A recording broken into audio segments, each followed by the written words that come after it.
Yo, welcome to the Funky Crypto Podcast. What's up, Ben? I'm excited. My favorite episode ever. I can't wait to ask Dr. Paul some questions.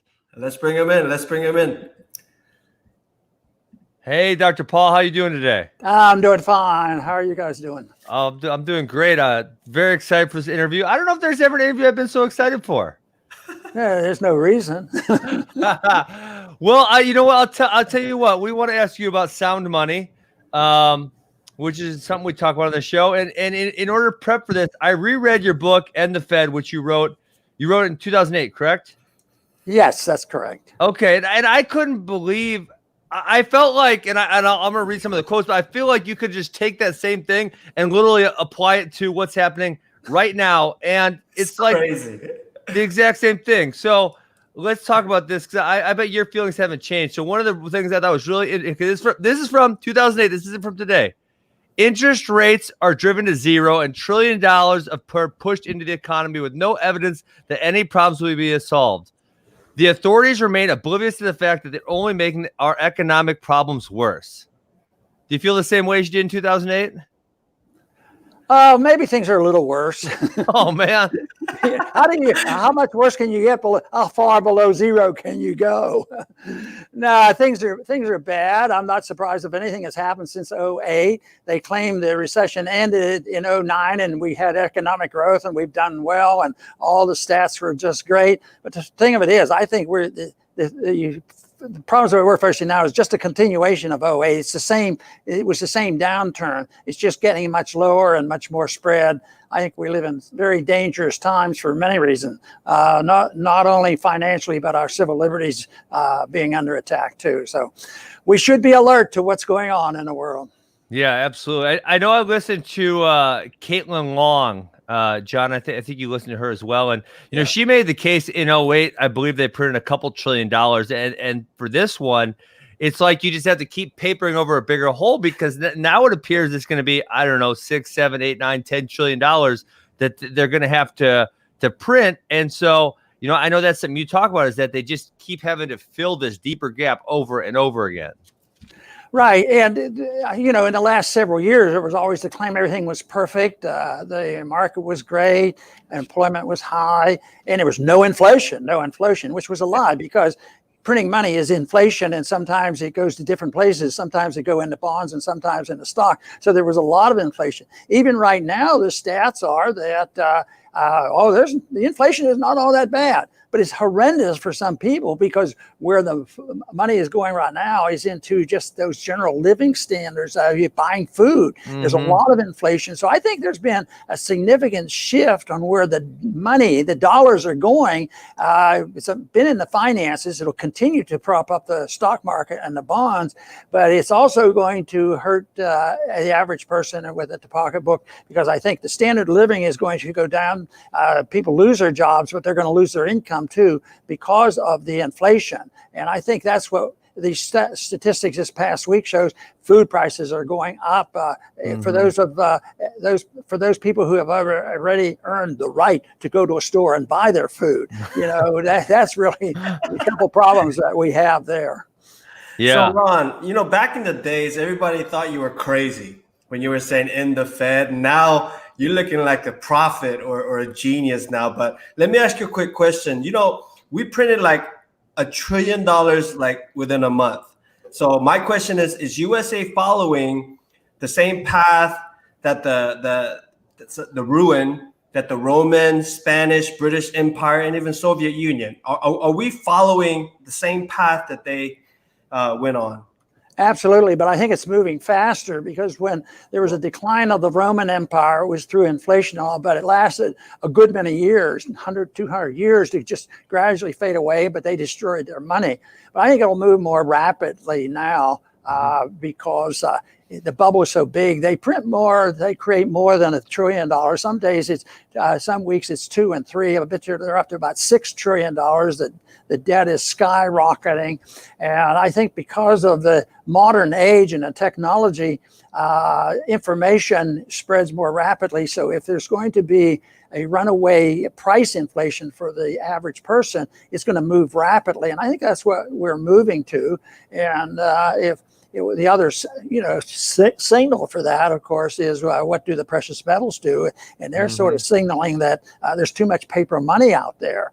And people say, well, why did they printed money like this for a long time and we didn't have those prices going up? Because people in a free market, individuals make that decision. They decide where to spend the money. Sometimes there are housing bubbles, and some there are NASDAQ bubbles, and sometimes there are bond bubbles, because human action is such that you can't tell exactly what they'll do. But there are some economic rules that are absolutely authentic. And one is, if you're on a fiat currency and you keep increasing the number of digits that you're using, the Federal Reserve notes, the value will go down. And we're at a point where I think the old helicopters are running every day now to get that money passed out. Seriously, right? Yeah, that's for sure. Yeah, I just read to John right before we hopped on with you that I think Trump said he gave $700 million to the SFO and the BART. He gave $200 million to Portland Mass Transit. And it's just like every state is now needing money. And I know some of them are complaining. Some of the states are complaining they're not getting money fast enough to stay solvent. The states, I resent it all because it's all theft and it's all evil. But I resent it a little bit more when it's a state like California, some of the worst states in the world, where they invite people in. It's unlimited welfare benefits, and you don't ever lock anybody up, and you need more money. And now the governor comes out and says, you owe it to us, bail us out, and that sort of thing.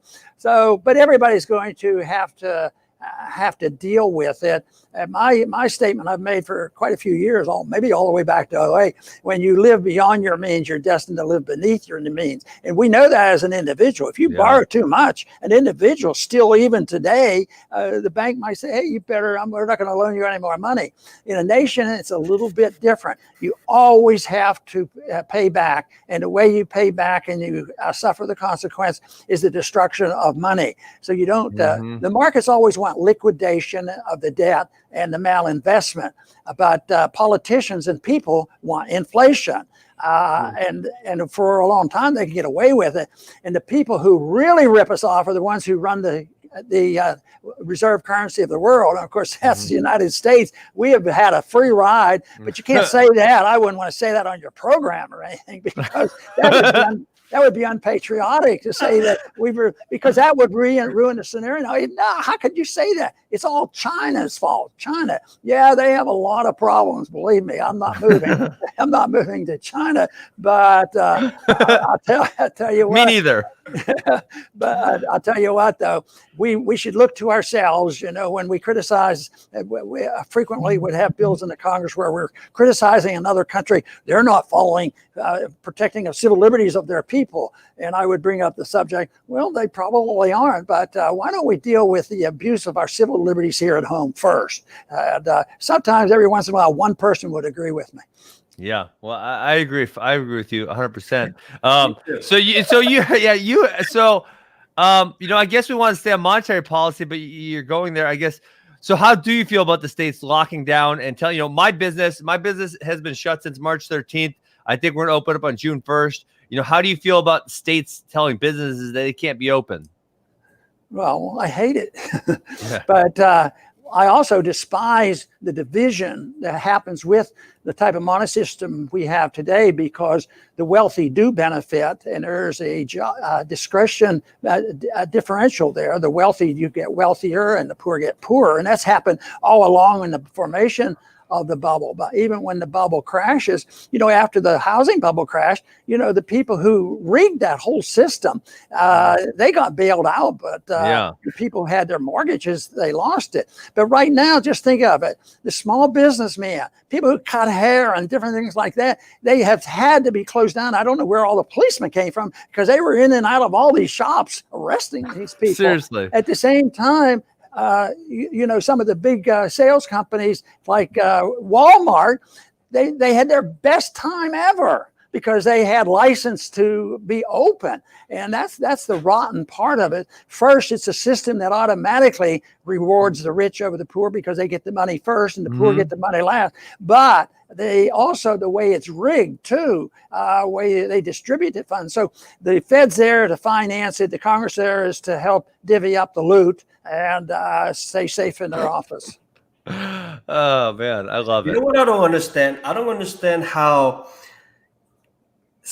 a government can violate your trust so much, but yet we continue to trust them. We continue to believe that they will do what's best for us. And just looking at all the liberty and freedom that in a matter of months they were able to pull off. They literally took it away. I call it house arrest. I don't call it self-quarantine. I call it house arrest. Yeah. You know, when you're a criminal, you come home with a bracelet. We have a phone. That's our new tracking system. We're on house arrest, right? So how do you feel about, I mean, what do you have to say to the people of our audience and the people that are listening, how to stand up for your right and not to let them take it away? That's it, John. Nailed it. I try to do that every day on my program, and every once in a while, somebody will listen. But I think that's really the big question is if you do a poll, you'll come up with 68% of the people or so believe the government lies to it. Just think of the transition from the time they had the commission to study the Kennedy assassination. Everybody, I remember that so clearly. I was in the Air Force at the time. I mean, it was a disaster, but nobody would dare say, you know, the CIA was involved. And yet the CIA was on the board that did the examination in order to, you know, help cover this whole thing up. So when you ask generically, the American people will say, no, I don't trust my government. I'm sick and tired of my government. But when it's specific, you know, whether it's an assassination or whether it's the coronavirus, well, you need the government to tide us over, and they make excuses for it.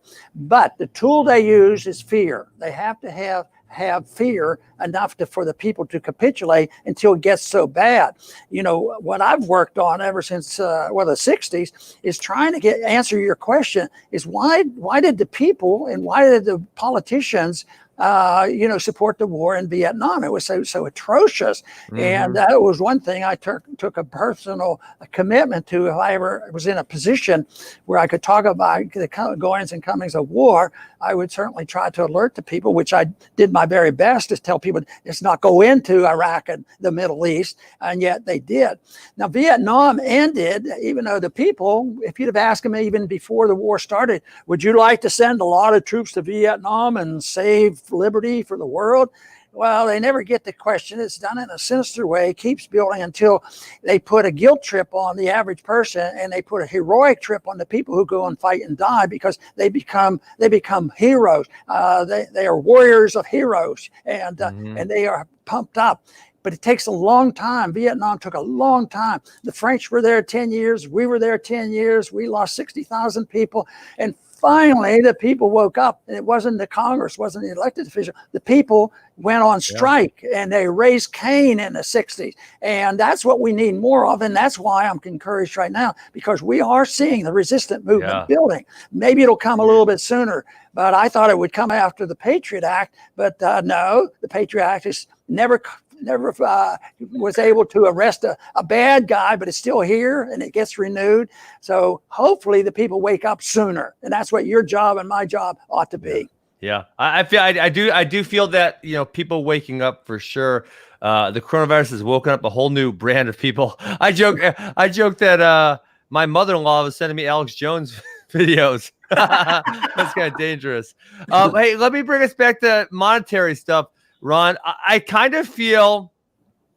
almost feel as though you may have predicted Bitcoin all the way before Bitcoin was invented. And I pulled a few quotes from End the Fed where, you know, I feel as though when I read these, I'm like, you know, in 2008, Bitcoin doesn't exist, but Ron is essentially talking about Bitcoin. And so let me just read this quote from page 206. It surprises me that even with all the legal restrictions on alternative money and payment systems, many gold currencies are thriving on the internet, as well as complex payment systems such as PayPal. The market will bring forth as many blessings in the area of monetary entrepreneurship as it does in all other goods and services. And it would be the same for banking. Banks would no longer be rewarded for leveraging deposits as high and long as possible. Soundness and safeness would be the marks of successful banks on their basis of profitability. So I love that quote. I feel like that's kind of what Bitcoin does. And you were describing it all the way back when. Did you invent Bitcoin? No, Are you hardly. sure? But I plagiarize on the idea that created Bitcoin and other things. It's called a free society that allows competition. So what was going on in my mind there was, can there be competition? What would happen if we didn't have the monopolization of money, which always has existed? And that is allow competing currency. Hayek helped me understand that. And so if it's in the money issue, and of course I have, certain rules about that because the government is untrustworthy. And most, the first half of my life, we weren't even allowed to own gold. And that was the first thing Roosevelt did, was take away the gold. So you can't trust the government. And even also, the cryptocurrencies will also be vulnerable to the government too. But the competition, true competition, if we had our way and we're really able to just get rid of the Federal Reserve and central banking and fiat money. The founders tried to save us from fiat money. They said only gold and silver could be legal tender. So the principle of competition has to be there. So in that statement, I defend very strongly the right of people to have alternatives without even knowing precisely what they might be. But the private companies that do this and the private individuals can't commit the same thing the government did, and that is commit fraud. Yeah. If you're trying to do that and you're committing fraud, that's big trouble. And of course, the biggest threat will be producing some competition with the monopolists, the Federal Reserve and central banking. So it all boils down for me back to the issue of liberty and not pretending that I know exactly how it would be handled, but individuals, do different things. And most of the time people will say, well, individuals will do this and they won't do this and there'll be poverty and all this. Yeah, it'll be imperfect. But these people that you complain about, why do you put them in the government and give them monopoly control of all our lives and control of the military and give us a world like we have?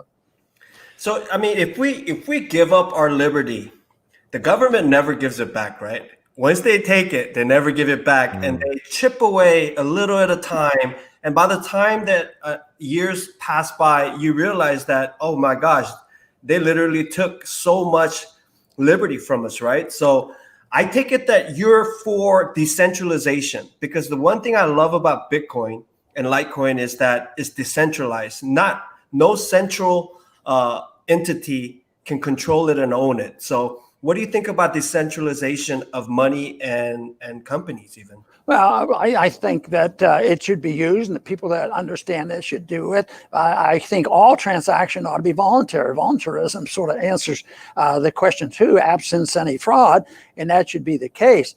But the biggest threat, though, to all of this, once again, is the capability of our government. No matter how decentralized cryptocurrencies are, believe me, they're not going to idly stand by unless the people have a consensus and willing to stand behind it. But I don't know how that's going to work out. I can understand the principles that are necessary to try to get people to work on ideas like this, but it won't work unless you get enough people that have something to say. Occasionally, even now with all the abuse of our liberties with coronavirus, you get judges, about a third of the time ruling correctly. They've always ruled incorrectly on money issues. So we would hope. So the issue is, can we get the people? The next stage would be to get the average person an understanding of a system that this can be handled without the government running the show. And then, of course, there's this hope that we will have an organized and peaceful society that would practice these, but it's also for those individuals who realize, yeah, it's probably right. We ought to be prepared. And if it's truly safe from the government, then it will be used, under very, very bad times. And of course, I think I'm more concerned about the conditions totally deteriorating since this last 6 months. It's been pretty bad about what's happening, and it's all being done by ourselves. They claim that we have to protect ourselves against the terrorists overseas, so they gave us TSA, and the terrorists turn out to be the American people. That's who they had to arrest and abuse. Though the internal threat to our liberties is much greater than that from any foreign power. Wow.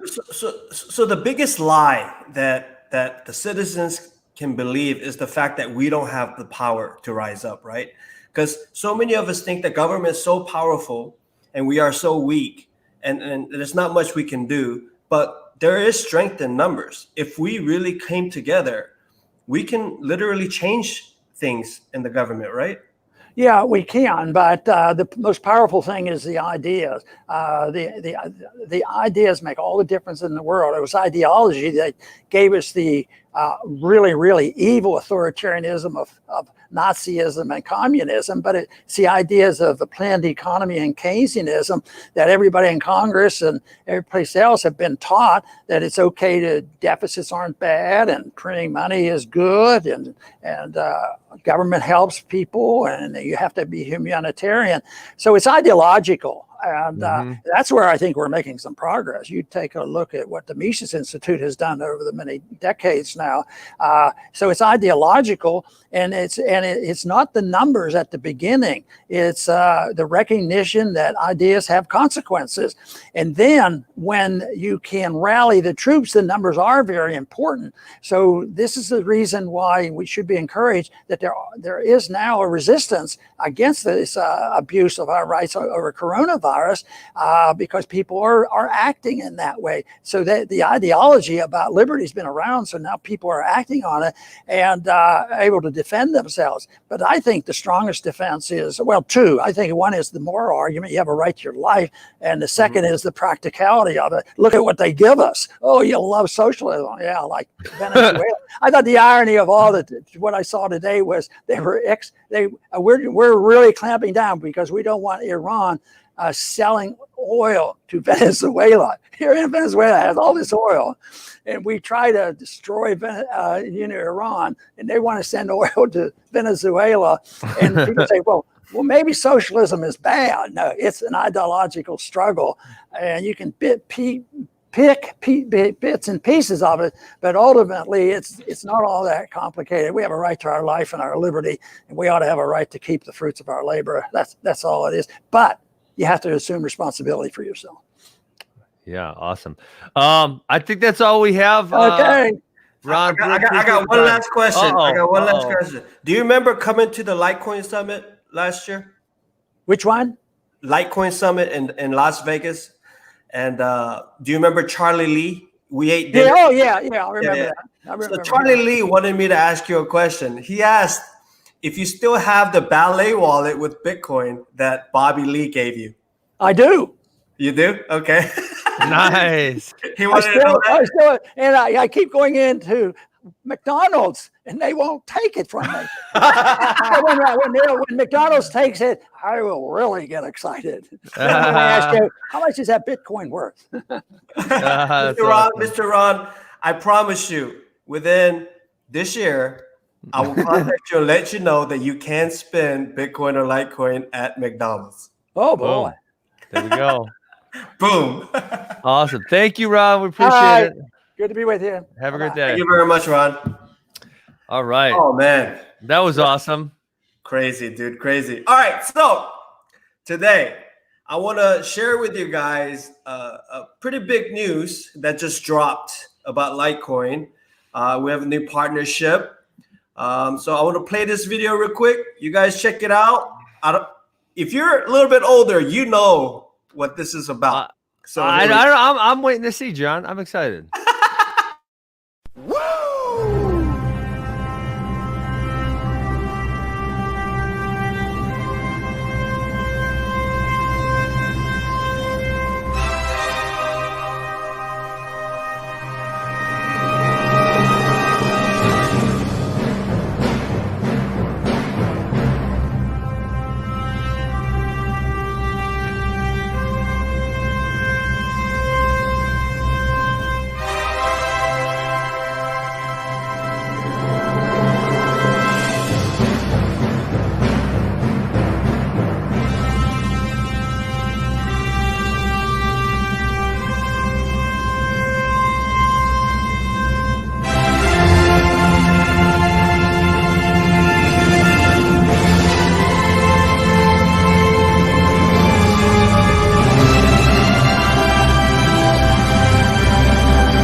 All right. All Man, right. Tell me more. So Atari and Litecoin Foundation did a partnership, and it's cool because Charlie is the one that initiated it, right? Yeah. Charlie just comes up with these things. It's like, hey, I think we should contact them, whatever. And then I contacted them, and then David got in, David Schwartz, and we all worked together to get this deal done. But it's not just they have a brand new console coming out. Atari has a brand new console coming out. Have you ever? Do you even know what Atari is, young man? I am not young enough. I'm not old enough to have like played an Atari in real time, like way back when. But obviously, of course, I know what it is. Okay, so they're coming out with a brand new machine, right? Where you can actually make up your own game and upload it. So it's like the technology has evolved, and the game system is going to be top notch, and you can buy the game system. It's on pre-order right now with Litecoin, and there's a lot of we're actually joining the whole ecosystem to where Litecoin is going to be used in many ways.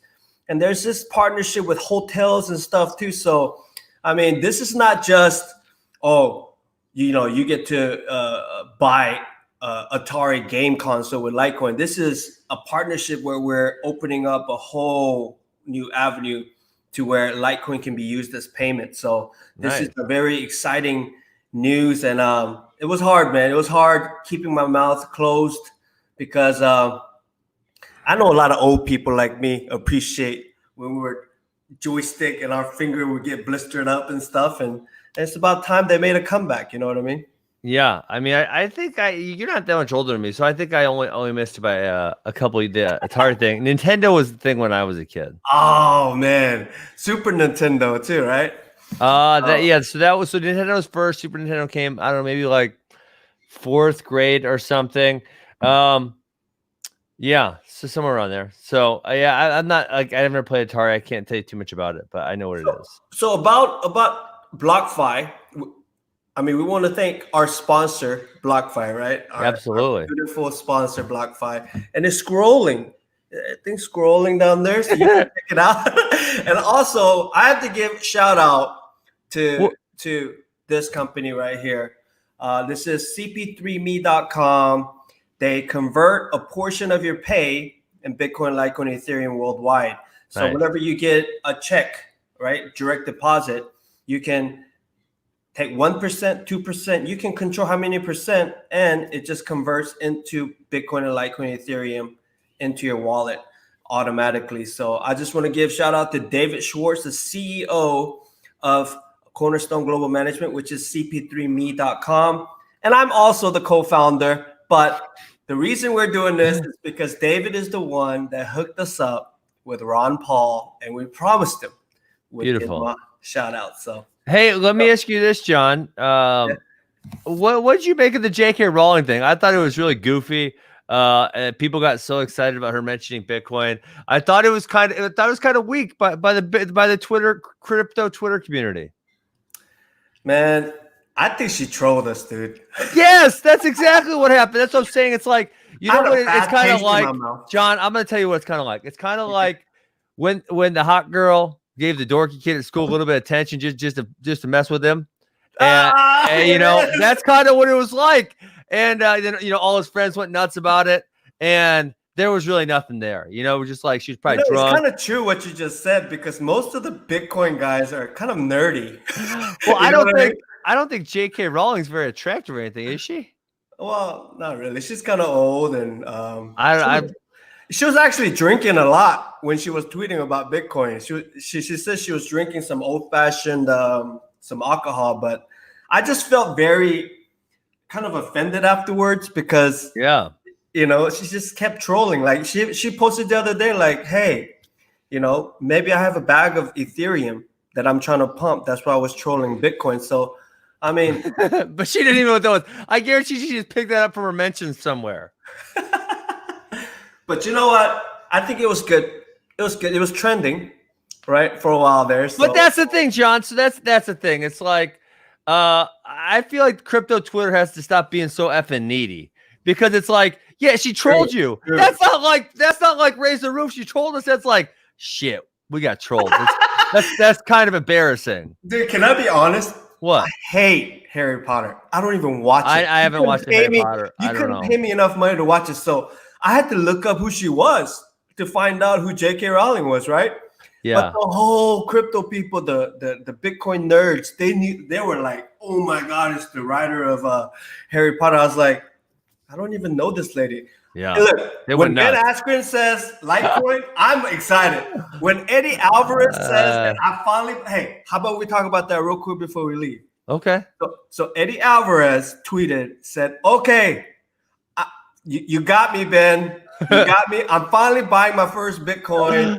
Eddie Alvarez, the ex-champion, lightweight champion of the UFC, the Underground King, literally said that in public. I want to ask you, Ben, what did you do? How persistent were you in getting him into buy his first Bitcoin? Not at all. I mean, listen, Eddie and I, we did the thing with Ariel together last June in Chicago, but we don't really we weren't friends. We don't text each other or anything like that. I think, we just kind of acquaintances. We've seen each other passing a few times.